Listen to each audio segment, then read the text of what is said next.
Bonjour à tous et bienvenue à la lecture de cette vidéo qui va traiter de la nomenclature vue en terminale.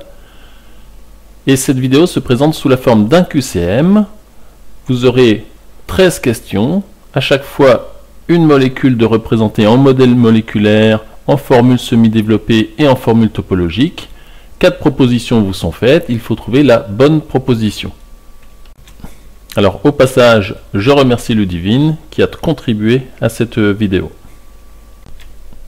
Elle avait réussi à dénicher quelques erreurs dans une version antérieure. Alors on y va.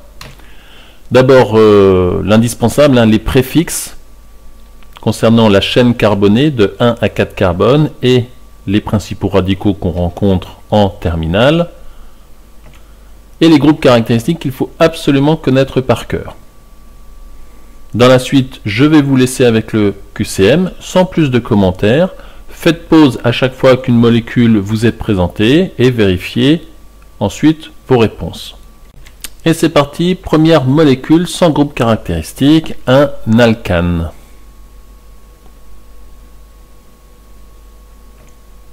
Alors faites pause à chaque fois, et quand vous avez une proposition, relancez la vidéo.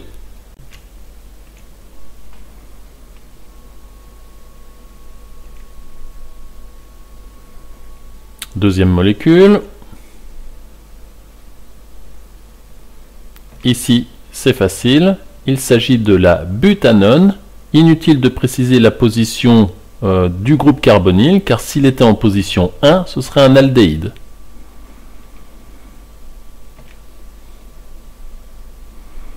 Troisième molécule. Le groupe carbonyle, c'est un aldéhyde. Question numéro 4. Celle-là est plutôt facile.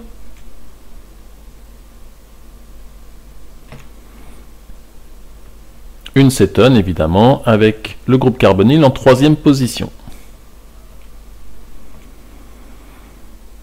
Numéro 5.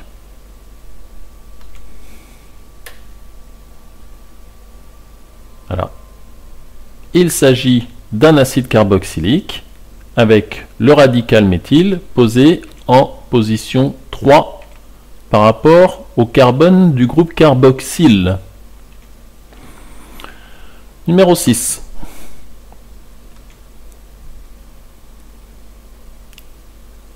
Il s'agit cette fois-ci d'un amide.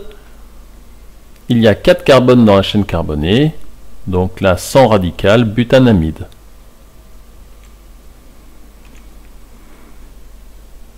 Molécule 7. 4 propositions.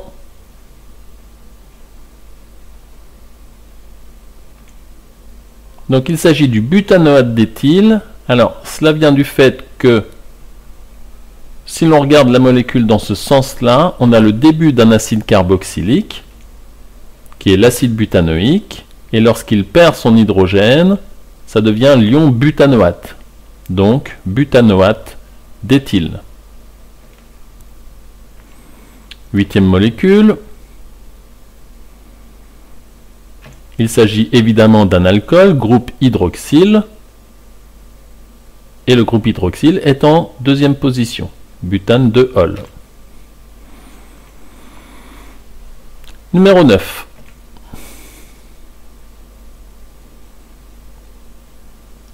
Il s'agit de nouveau d'un alcool, groupe hydroxyle, en troisième position, avec deux radicaux méthyle, en position 2 et 3. Molécule numéro 10.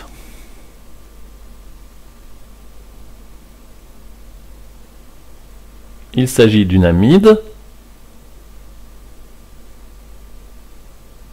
Et la bonne réponse, 2 propositions possibles, mais en fait on retient le méthylpropanamide, car il est inutile de préciser la position du radical méthyle. S'il était en position 1, ça deviendrait le butanamide.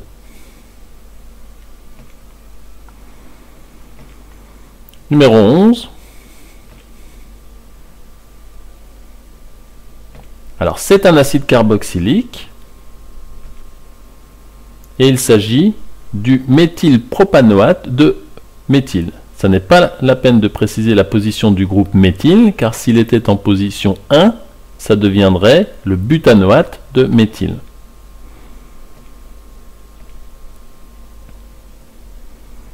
Molécule numéro 12. Il s'agit d'un alcène. Économie de chiffres, on a le pente 2N, 5 carbones dans la chaîne carbonée la plus longue. Priorité au groupe, donc numéro 2 pour ce qui est de l'alcène.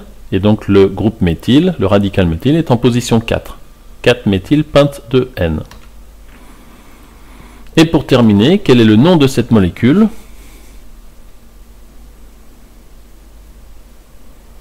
Alors, c'est une cétone, groupe carbonyle. La chaîne carbonée la plus longue contient 4 carbones. Et il y a un radical méthyle. Donc il ne faut pas se tromper dans la numérotation. Mais ici, on n'a pas d'ambiguïté. Il s'agit du méthylbutanone. Parce que si le radical méthyle était positionné ailleurs, eh bien on aurait une butanone.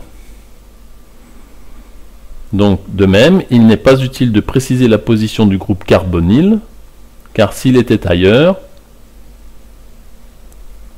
eh bien, ce serait un aldéhyde. Il ne peut pas être placé ici, hein, puisque ce carbone ne peut pas faire 5 liaisons.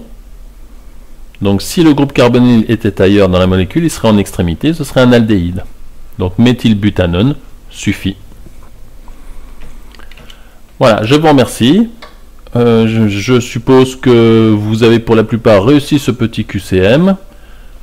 La nomenclature ne représente pas de réelles difficultés une fois que l'on connaît parfaitement ces groupes caractéristiques.